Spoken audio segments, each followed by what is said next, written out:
How can you delete the most used words on the iPhone? Let me talk about it. And if this is your first time on Foxtecc, most definitely subscribe so you never miss anything.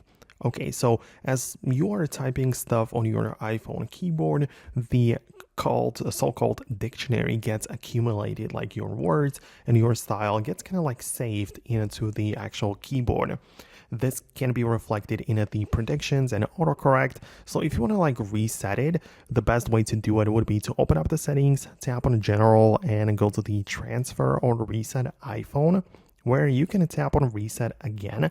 And there are many things you can reset, of course, but one of them is the keyboard dictionary. And this is the thing which I'm talking about. All of the words which have been accumulated throughout the time, you can reset them and start basically fresh with the keyboard, and no writing styles or no words are gonna be remembered anymore by the keyboard.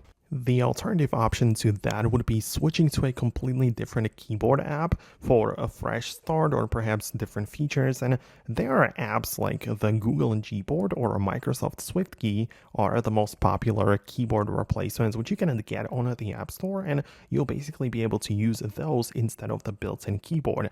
I'm mentioning this because some people don't like generally the way the Apple keyboard works on iPhone, so as I said, if you want a fresh start or try out something new, you can just give it a try and see if it perhaps even helps you out more. So thanks a lot for watching. I really hope that I could help you out with it. Let me know what you think below, and I hopefully get to see you later in the future videos too.